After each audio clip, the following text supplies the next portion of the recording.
Welcome to the Remarkable Retail Podcast, Season 9, Episode 14. I'm Michael LeBlanc. And I'm Steve Dennis. We have a really amazing retail guest on the show today. Artemis Patrick is the president and CEO of Sephora North America. Artemis is responsible for shaping the retailer's strategic multi-year growth for the U.S. and Canada. She's a member of the global leadership team and the operating committee. Steve, I'm feeling like a bit of a broken record here, but every interview we've done this season has just been amazing, and the personal professional insights from Artemis are certainly no exception.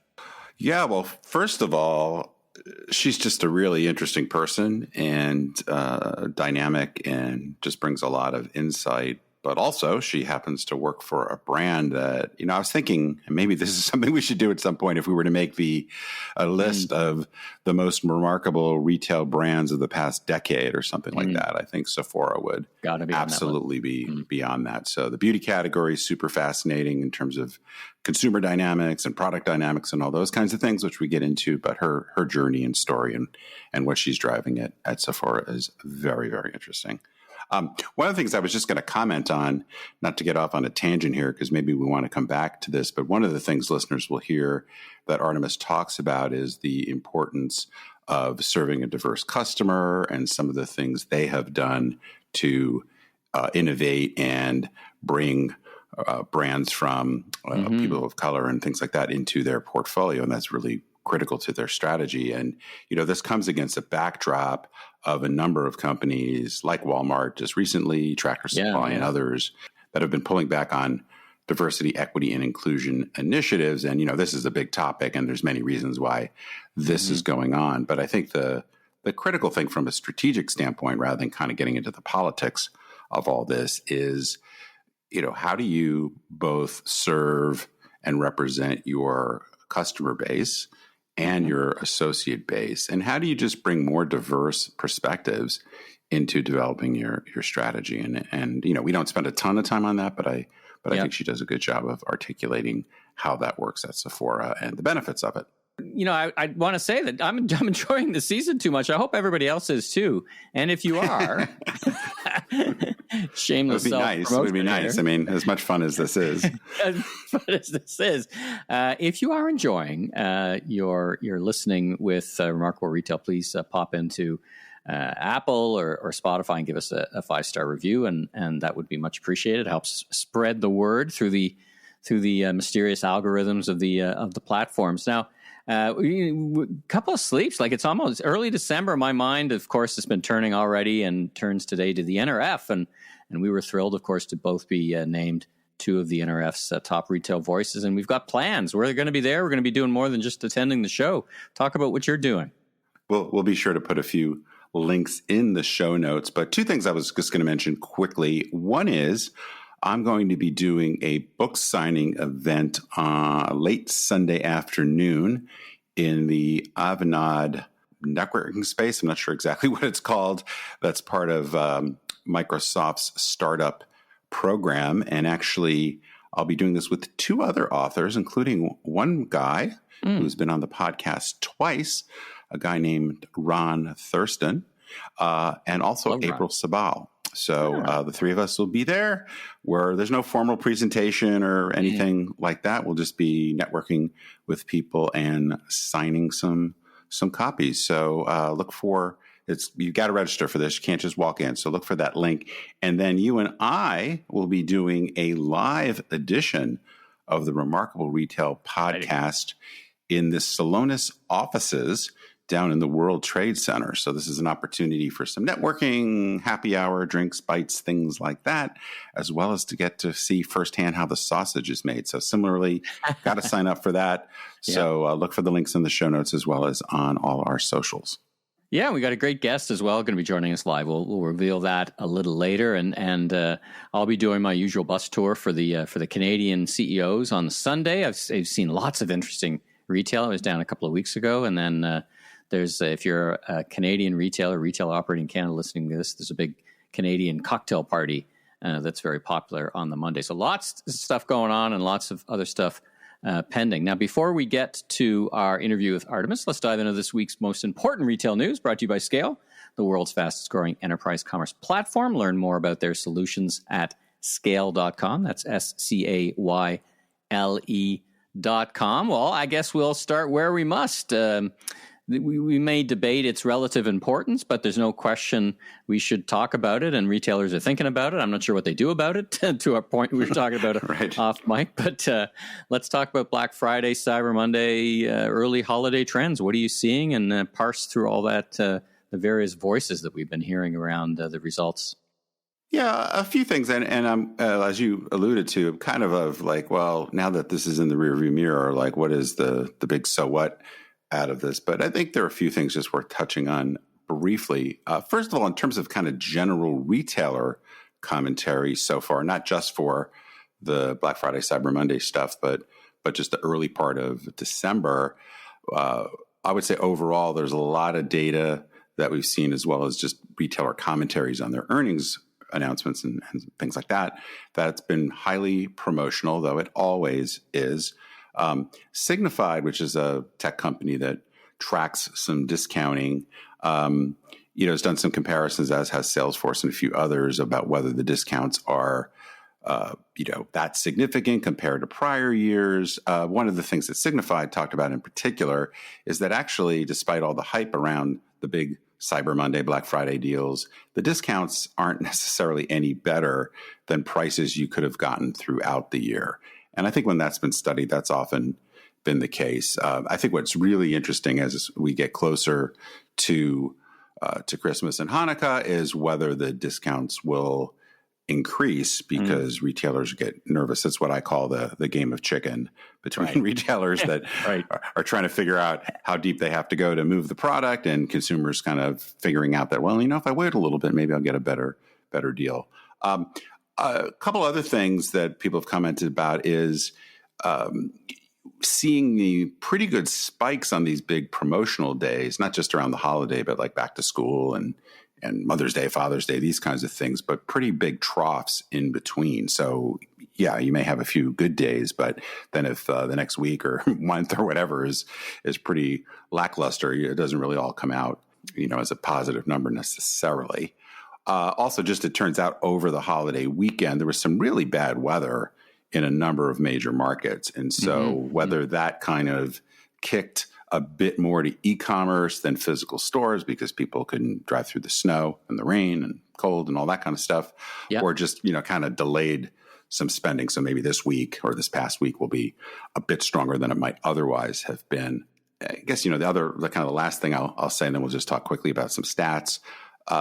We've got fewer shopping days, as we've talked about, which would tend to make each day more important. But also, the weather has been colder than last year. And so we have seen some retailers talk about the strength they've seen with more winter sort of products. So that could turn out to be a bit of a lift year over year.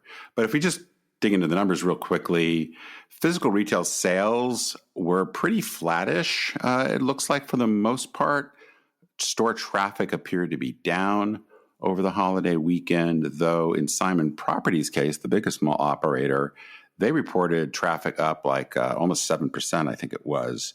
Now, they happen to have, as many people would know, some really like higher end malls, A malls. And so, might be seeing good traffic there, but maybe not so good traffic at the lesser malls. E-commerce growth was solid, and there was a little bit of variability in the reporting here. But I would say overall, the sales, if you look at Salesforce numbers, they showed an increase of about 8% in both the U.S. and internationally. The whole Cyber Week, so going beyond just the holiday weekend, up 6%. So that's below historical averages, but both MasterCard and Adobe had higher growth. So it's a little bit different sample there. Shopify reported like 22% increase over the weekend. So a little bit of a mixed picture there. Last thing I'll just mention really quickly, just in terms of sort of shifting dynamics, is that TikTok shops saw their sales triple on Black Friday relative to last year. So they're seeing pretty nice increases, and they actually exceeded $100 million. So, Not massive in terms of everything, but starting to become quite significant. So I think that's a trend to watch, social shopping in general as we wrap up the year. Yeah, that's one we want to keep a close eye on because that number keeps popping up in conversations I have. And TikTok, of course, is up against a hard deadline coming in January. I don't know what kind of deadline they're up against. So that's going to be a very dynamic and interesting discussion for us, or at NRF, I guess, by the time something had happened with TikTok. Let's move on to earnings. So let's start covering off on earnings for a retailer. I visited their flagship store in New York on 34th Street a couple of weeks ago, and I was impressed by the Foot Locker new flagship. But I did notice when I went to the Nike flagship stores in Soho and Fifth Avenue, and then went to the Adidas, that Adidas had more momentum and Nike was a little flat, and they actually called that out in their earnings. But talk about your thoughts around Foot Locker, and it seems like they're kind of stalling out a little bit in the turnaround. Yeah, well, they're roughly 2 years into their turnaround. Mary Dillon, who joined Foot Locker as the CEO from Ulta, where she was really one of the key executives to have taken Ulta from kind of a regional player to a real powerhouse. Her magic hasn't as yet translated. Their quarterly sales were down just slightly, 1.4%, and they did eke out a bit of a profit on an operating basis. They actually showed a loss because they had some write-downs, so you got to kind of pay attention to what's kind of ongoing things. But yeah, they called out in particular weakness in the Nike brand, and as to a certain degree, as Nike goes, so goes Foot Locker, and vice versa, because Nike represents about 60% of their sales. But I think as they've been working through updating their stores, shifting their real estate strategy, they're trying to get more of their stores into better quality centers outside of getting out of some of the mall locations. It's just going to take some time, but I wouldn't say it's gaining any real traction as of yet. But the other thing that really affected, to the extent people care about the stock market, their stock took a hit because they also slashed their guidance, saying that basically the trends are pretty weak. So it looks like if there is going to be a turnaround there, it's going to be quite a bit longer. Well, let's take a break from the retail earnings. We'll get back to that with some discussion around Kroger and the dollar stores and Chewy. But let's get now to our fantastic interview with Artemis from Sephora. Artemis, welcome to the Remarkable Retail Podcast. We're so delighted to have you on. Where do we find you today? Today, I am in San Francisco. Very nice, very nice. Well, we're, as I said, really excited to have you. Sephora is one of our favorite brands to talk about, and a lot going on in your world. But before we get into some of those more juicy topics, maybe you could just tell us a little bit about your personal and professional journey. And maybe, if you're willing, I did watch your We Belong to Something Beautiful the YouTube story about you. Yes. Maybe you could just touch on that a little bit if you weren't planning to. Sure. Yes, happy to. Well, again, thank you for having me. Excited to speak with you today. So, I was born in Iran, and my family and I left Iran in 1979 when I was about 7 years old. We moved to Los Angeles. I didn't speak any English, so it was quite a change for my family and I. And after a couple of years, due to some unforeseen circumstances with my parents, I ended up actually moving into a group home, and actually was raised by foster parents up in Northern California. So I've had quite an interesting personal journey. I think it's definitely defined who I am as a person. I think it's definitely defined how I think about the world, about curiosity, about learning, and just, remembering that everybody has a story. So I think that really feeds in really nicely into how we think about Sephora. So on my professional journey, I've been in retail for most of my professional career, but with Sephora for now over 18 years. I started Sephora in e-commerce merchandising, and then I took over as the general manager for Sephora inside JCPenney at really the height of that partnership, which was super exciting and very ahead of its time. And then I became the North America head merchant. And then most recently, I led global merchandising for Sephora. I moved in until I moved into the president role at the end of last year, and now CEO. I would say as each role, I think I was able to build on my knowledge of not just Sephora, but an understanding of the unique behaviors of our consumers across the globe. So I think now as my journey with Sephora continues, what really excites me every day is how we continue to innovate while staying very true to our values, while building diverse teams and championing up and coming brands. I think we've come a long way since our early days, and I feel really lucky to be part of this evolution. Retail has sometimes been described as the accidental career. Was it an accident for you? You've been in it 18 years. It's been a great career for you, but did you imagine yourself there? Were you always interested in what went on in those stores that you shopped at? How did you wind up? How did you start there? Yeah, sure. So actually, it is a little bit of an accident, although I would say I've always loved retail as a personal hobby of mine. But I did my undergrad at UC Santa Cruz in economics. So business was always of interest to me. But actually, I really wanted to be in nonprofit after graduating from college. So I did a few years in the nonprofit sector, decided that I wanted to go back to school and get my MBA. So I was working during the day and going to school at night at San Francisco State, getting my MBA. And I had started a job at a small catalog company. But so I already was sort of, getting excited about the retail thing. But, again, catalog, that shows my age, right? And then while I was at grad school, I met a woman who was working at DFS, the Duty Free Shops, which is the also owned by LVMH.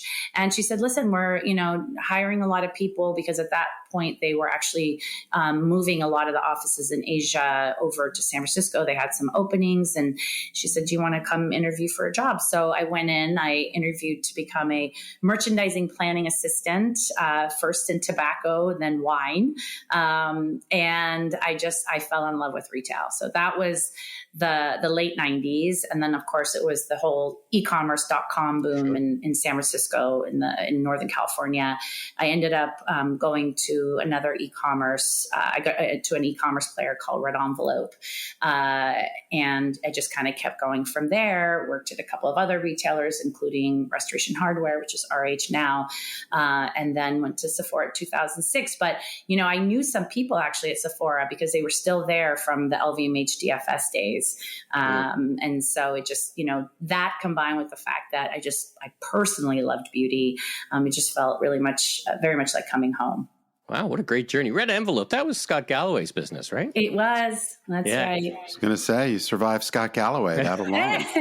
Something. I can't imagine many people listening to our pod today that don't know the name Sephora, generally, of course, but could you give our listeners a sense of the brand's operational scale and scope globally, and maybe some facts about North America they may or may not know? Yeah, absolutely. So Sephora operates in 34 markets around the world and has about 3,000 stores worldwide. We believe we provide diverse beauty experiences that are really tailored to the unique preferences of each market. So also, I think, our global presence allows us to tap into emerging trends and innovative brands, ensuring that our offerings really resonate with beauty enthusiasts everywhere. So it's really exciting to be part of a global company. Within North America, which is the largest region for Sephora globally, we have a strong foothold. We have over 700 freestanding stores across the US and Canada, and over 1,000 now inside Kohl's. Again, really allowing us to cultivate that loyal customer base of more than 40 million beauty insiders. I would say besides our differentiated product assortment, assortment, which I think is really a key to our success. Our secret sauce, I would say, is our beauty advisors. These knowledgeable experts, they're non-commissioned. So it really ensures that every interaction is focused on meeting our customers' individual needs. In addition, we have beauty studios that offer a fun and interactive space for our customers to experiment with new looks and receive services like waxing and full makeup services. We also host in-store brand events that foster community. And I would say on top of that, we really do emphasize seamless experiences for our customers by blending the physical with an industry-leading e-commerce business. I think, a lot of people talk about omni, but we've been doing this for a really, really long time. We launched our website in 1999, and it's always been part of who we are. We really do think of it as one journey for the consumer, and we empower our shoppers to engage with us in whatever way best suits them. So we now have a significant business that's also omni. Steve and I have been in department store and I've been in TV retail. So beauty for us, we know beauty well, not as well as you do, but it's a massive, highly competitive, changing industry. So much change we've seen over the past number of years or decades. What this alchemy of what makes Sephora remarkable? You just described that we got a great product mix and we built some momentum and we're hybrid, we're omni, but what keeps you at the leading edge? The people. I mean, is it the mix of all those three things? But when you sit down and say, this is what we need to make sure we're putting our bets on, this will keep us at the leading edge of where we need to be. Yeah, for sure. I mean, I think it's just rooted in our DNA. So when Sephora first entered the US market over 25 years ago, we opened our first store in Soho. And the reality was that a lot of the big brands didn't want to work with us. And so just by sheer survival, we started incubating these great little indie brands that are now, household names like Too Faced and Tarte and Urban Decay. So we've always been a company that believes in continuous innovation and really pushing boundaries. I think that since our inception, we've managed to be at the forefront of what's new and next in beauty. I think people expect the newest trends to come from Sephora now. In addition to that, I think what's really important is we've built a very strong brand by focusing on inclusivity, supporting diverse beauty voices, bringing in emerging brands that really challenge the status quo. And I think that is definitely one of the things that I am most proud of, which is our ability to spot new talent and just give them a platform and resources to grow. And in terms of our teams, I think what is very unique about us is we are a very curious bunch. We're constantly learning. We're constantly iterating. People ask me all the time, how have you stayed for Sephora for so long? I'm like, because it's a new job every day. And, we're constantly learning from our customers. We're responding to their needs. But another thing that's really, I think, unique to us is we really do partner with our brands. We don't call them vendors. They truly are partners. We partner often. We partner early. And we learn a lot from each other. We're also deeply invested in data and feedback to understand consumers. I think it really is this incredible balance of, data and gut that we have going for us. And I think it's what's helped us remain at the forefront.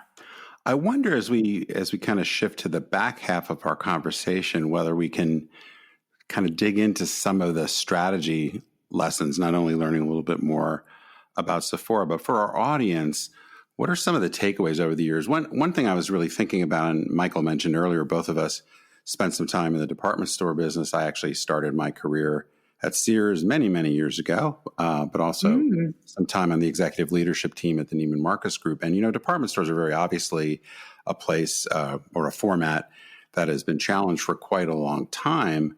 And if you think about it, as you well know, I imagine most of our listeners would know, the beauty business historically was just a huge, huge business for department stores, particularly as you get more into the prestige cosmetics. I'm wondering what kind of the lessons you see from Sephora's success that either other vendor brands might take into account or just other companies that are really struggling to deal with this kind of evolution of how products get distributed. Because it's not as if department stores, for example, couldn't have opened their own, freestanding stores off the mall, or, obviously they're into e-commerce and lots of other things. So anyway, that was a big wind up to a question, but I guess, what are some of the lessons about what's made Sephora successful that perhaps other brands might learn from?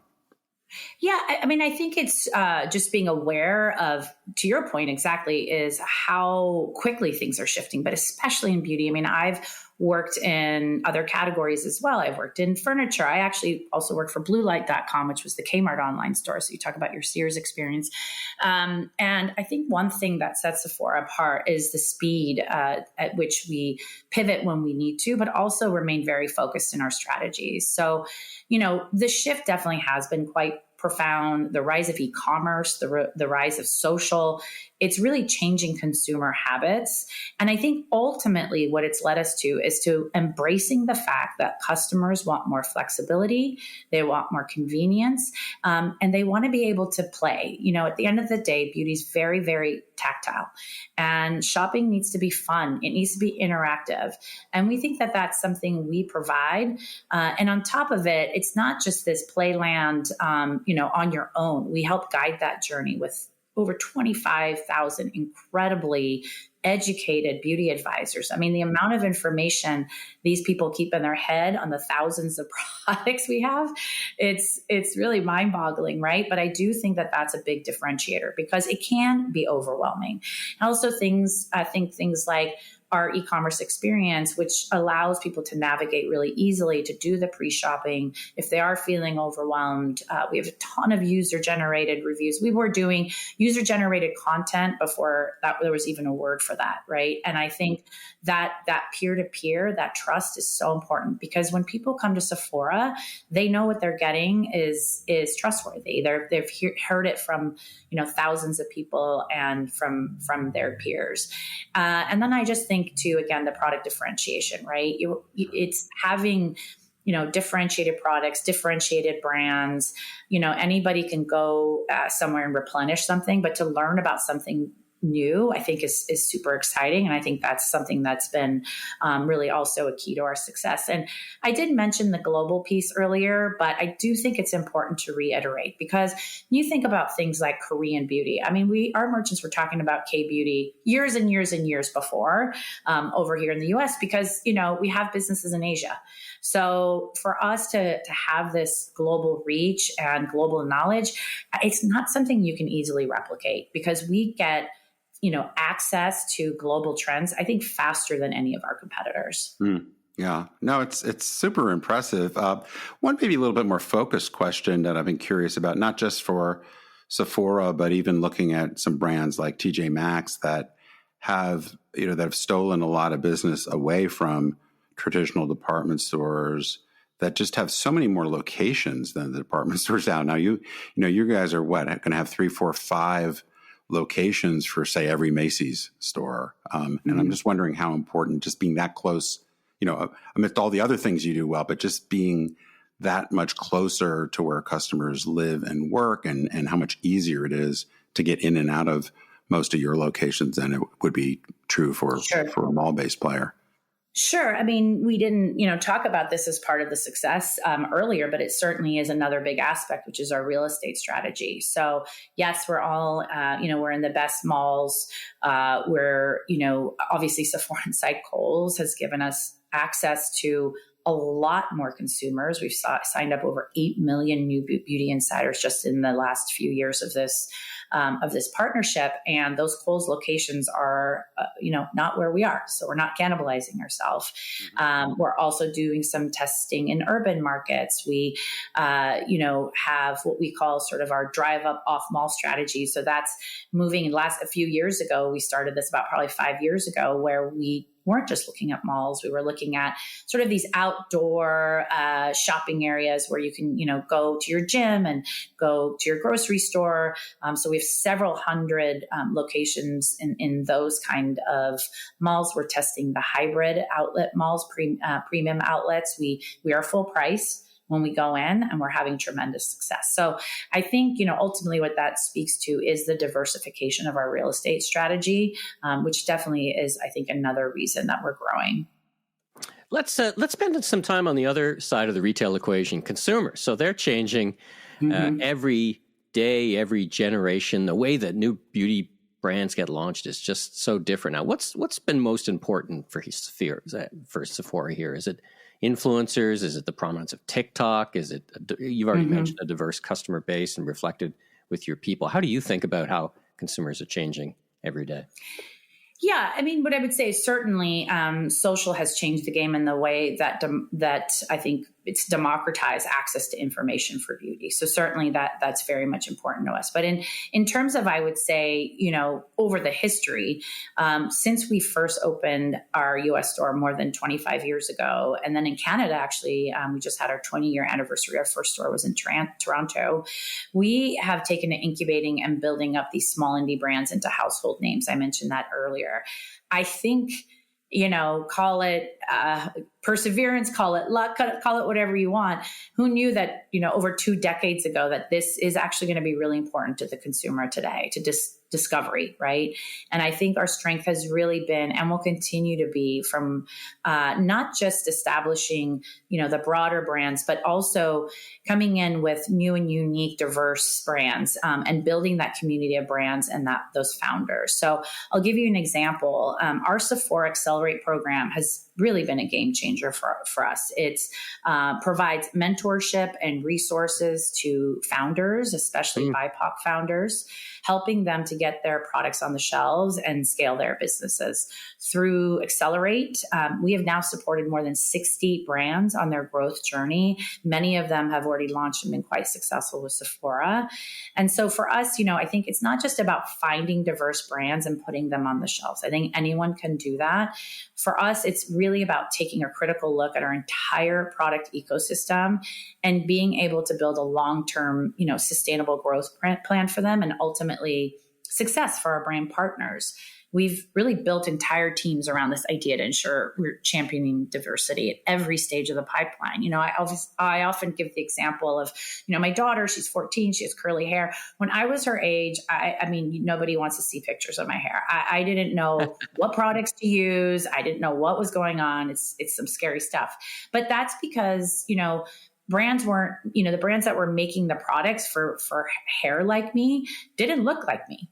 And that has changed. And I am excited about that. I want to be part of that, part of that journey. I'm happy if other, retailers get on board. When we signed up for the 15% pledge, which basically asked retailers to dedicate 15% of their shelf space to Black founded brands, Black owned brands. We were the first major retailer to sign on for that. And then many other retailers followed. And that's an area where I'm like, join.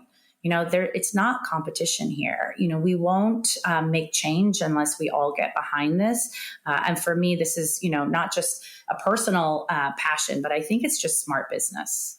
Yeah, I think that's the thing that's sometimes mixed. We get into some of the, not to get political about it, but, a lot of different commentary around diversity, inclusion type initiatives. And, we have, I guess, that philosophical argument, but, it's just being reflective and getting, going to where your customer is, right? That's just good business sense. So I really appreciate you lifting that up.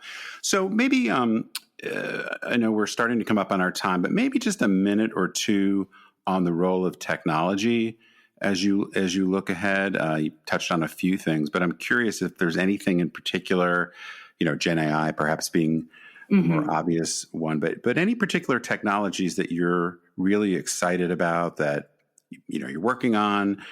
Maybe some breaking news here, or pilots, or things that will either change the store experience or maybe bring some of the great beauty advisor type of experience to a more online only kind of customer journey. Sure.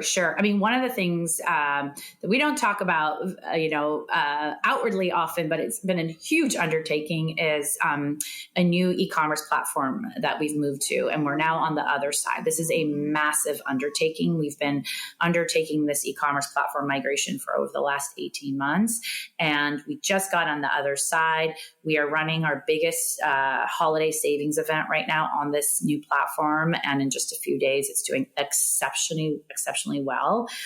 So on a on a professional level, I'm, very relieved about that. And I'm very, very excited. But I think what's, just as exciting is now we have a whole new platform from which we can continue to build on. So really, really accelerating personalization is going to be number one for us.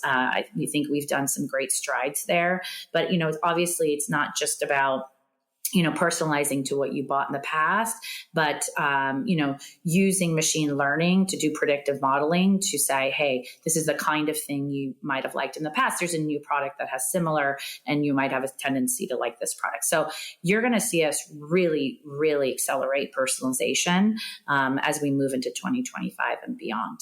I think the other thing that's super important and, overall with anything with technology is we've really prided ourselves on being forward thinking on innovation so that we can create the best possible shopping experience for our clients. That's ultimately it.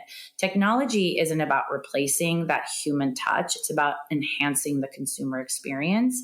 And this is something that's very, very important to us. So I'll give you an example. We recently upgraded what we internally call Skin Scan. It's our mobile color IQ device. It's a proprietary complexion matching technology. And Skin Scan uses AI as a means of marrying science and artistry. So it's a device that all of our beauty advisors have, and it equips them with information about a client's complexion and skincare needs. So they take basically scans of your face with this device. And then it feeds into all of the machine learning, all of the things that we know, all of the data. And then it gives back the best possible shade. It also gives back recommended skincare products, because you have to have a great canvas to put on foundation. And then if you're a beauty insider, we store that information. And so then whether you're shopping online, omni, in stores, you can go back, because what happens is old school ways, we'd dram a little something into a plastic thing for you, and we'd write on the back in a pen, and then you'd get it home and it came off and you were like, shoot, what was that color? And then you have to go back and, the whole thing. And so now it's all stored. And it's also provides a way for our beauty advisors to have that conversation. So we don't view AI as a way to increase productivity, but rather as a means to enrich and amplify the relationship between our beauty advisors and our customers. Well, this has been fantastic. Last couple of quick questions for you. You're part of the LVMH family, and we've had Anish Malwani on the pod. How does being part of a maison impact both your strategy and your leadership style and your growth as a leader? It's a good question. And honestly, it's part of the reason I have, again, stayed at Sephora for as long as I have. I think being a part of one of the world's leading luxury goods and conglomerates has profoundly influenced our strategy. The Maison philosophy emphasizes a commitment to quality, craftsmanship, innovation. And this resonates deeply with our mission to deliver exceptional beauty experiences. It really empowers us to push boundaries and redefine what it means to experience beauty in a way that I think is, authentic, inclusive, and transformative. And I would just add that on a personal level, being part of such a prestigious family has very much contributed to my personal growth. I've had the opportunity to learn from industry pioneers on a global scale and immerse myself in a culture that champions creativity and excellence. I think the environment encourages me to think strategically about how I can drive growth and innovation while still maintaining my integrity and values. And I've just become more attuned to the nuances of the luxury market and how we can effectively cater to diverse customer base. So it's pretty cool to be part of that family. Well, fantastic. Well, let's last question for you. What's most exciting for you, and what's up next for Sephora? What are you focused on, and what gets you up at early morning meetings, no doubt, for European calls? Yes, for sure. I mean, we're always, like I mentioned, continuing to innovate and grow, both in our terms of our product offerings. I'm so excited about some of the new product and brand launches next year. I mentioned our big e-commerce migration, which will allow us to, really, really up-level our game. Already such a great e-commerce site, so we're going to be doing a lot more. And then I would say one of the most exciting projects that we're embarking on is a complete overhaul of our stores. So in some cases, it'll be a major update. In some cases, it'll be minor. But, I've mentioned we've been around for over 2 decades. And so it's important that all of our stores have that Sephora experience, whether, you're a 20-year-old store in Toronto, Canada, or whether you're a brand new store in, Bend, Oregon. So, what we're going to be doing, this is the largest capital project that Sephora in North America has ever underwent. And we are going for the next 5 years to be touching every single store. And all of our new stores will also have a new look and feel. So we're already 15% of the way there. We started in September. We've done over 100 stores. And then, like I mentioned, some minor, but some major, some, more than the cost of building an entirely new store.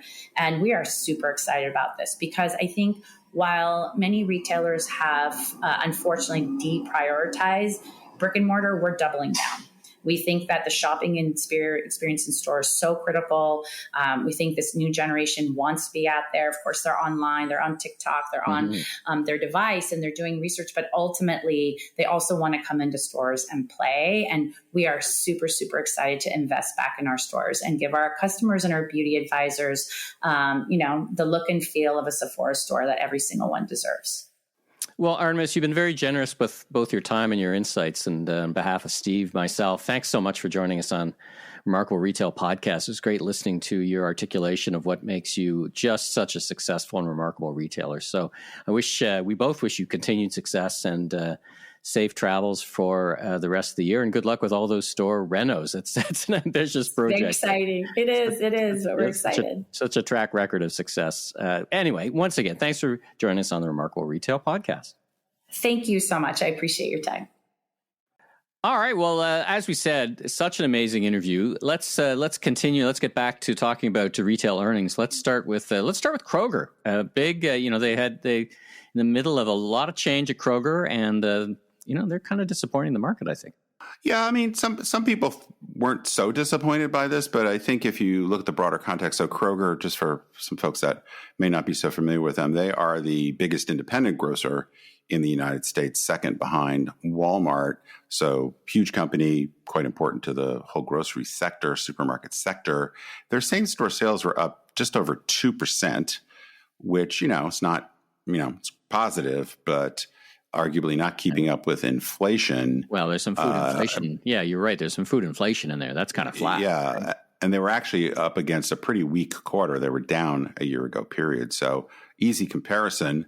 Their digital sales were up 11%. But I think, profits were a little bit challenged. Outlook was not super strong. But I think, the context here is, as we've talked about, just how Walmart is lighting things up and the strength of their grocery business. I think it's pretty clear that the number 2 player is losing relative market share. So that's never a good sign, even though they managed to, get their costs kind of in line to not make it too bad.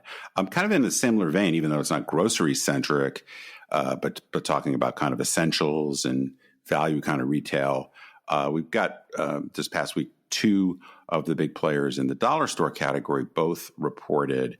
And I think there's just more evidence. We've talked about this a couple of times, so I won't spend much time on it, but really evidence that the category is maturing, that despite this kind of flight to value that we've been seeing, the dollar stores aren't really participating in it very much. So Dollar General, the biggest player, they've got like 21,000 stores across the U.S. and Mexico. Their same-store sales were up just 1.3%. Their profits were down. They are going through a program to kind of update, reimagine their stores a little bit. Dollar Tree, their number 1 competitor, which operates both the Dollar Tree, Family Dollar, and Dollar Tree Canada nameplates. They've got almost 16,000 stores across the U.S. and Canada. Their same-store sales, almost the same number, just up 1.8%. They are going through a pretty significant strategic review, maybe looking at selling some stuff off, doing some store closings. Both their CEO position has been open, and their CFO just announced that he's leaving. So a lot of change in the dollar store category. And then I thought we'd just wrap up quickly with a very different kind of retailer, one of the so-called disruptor brands, Chewy's, in the pet supply business. They're a good example of things we've harkened back to multiple times over the last year or two, which is these disruptor brands that have been having a hard time driving any profits, shifting their focus to profits over growth. And you can really see this in the last few quarters with Chewy's, where they've had positive sales growth, but not nearly the kind of hyper growth they had for many years. Their sales were up just under 5%. They did manage to eke out a small profit compared to losses a year ago and some pretty considerable losses in the years prior to that. And I think the dilemma here is that as these companies try to get to profitability, they're often raising their prices a bit, and they're often throttling back on marketing and promotions and those kinds of things. And you know what? There tends to be some effect on demand. So trying to get that balance right, I think, is continuing to be a challenge. I was wondering, it's funny you put it in the show notes, I was wondering what was going on with the Saks Neiman Marcus deal, because there's some of these deals, the Tapestry one went sideways. Any news on that? Have you picked up any gossip? Yeah, there's some buzz. I don't know that it has been, in fact, I don't think it has been confirmed by either Saks or Neiman Marcus. They've been pretty quiet about it, but Women's Wear Daily had a story a few days back that the word on the street is that they are they're getting very close to being able to close the deal, and there's some expectation it might even happen within the next 2 or 3 weeks. So who knows? Maybe even by the time this episode comes out, it will be announced. But it looks like right before the holidays is often a tough time to close a deal. So maybe it's going to push into early January. But it looks like that's going to happen. I was reading an online report, and they said something I thought was pretty clever about AI. They said AI is like having infinite amount of interns in your business. But I think you found you found a quote that was even better than that. Yeah, we don't have a regular segment that is the quotation of the week, though. Maybe that's a good idea. That's not a bad idea. But yes, I saw that Mandeep Bhatia, who is the SVP of Global Digital Products and Omnichannel Innovation, almost as long a title as I had as Neiman Marcus, but he does this job at Tapestry, big job. The accessible luxury brand conglomerate. He said, if you're saying no to AI, it's like saying we don't like money. Yeah, that's a good one.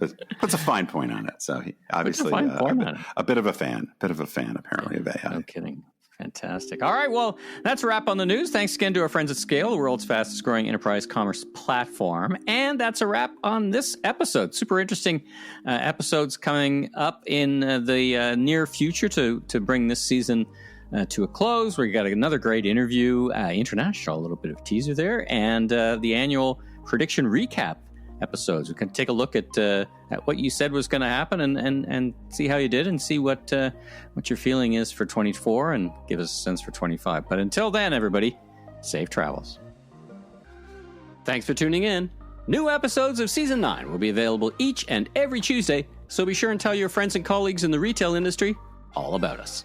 If you liked our episode, please take a moment to give us a 5-star rating on Apple Podcasts.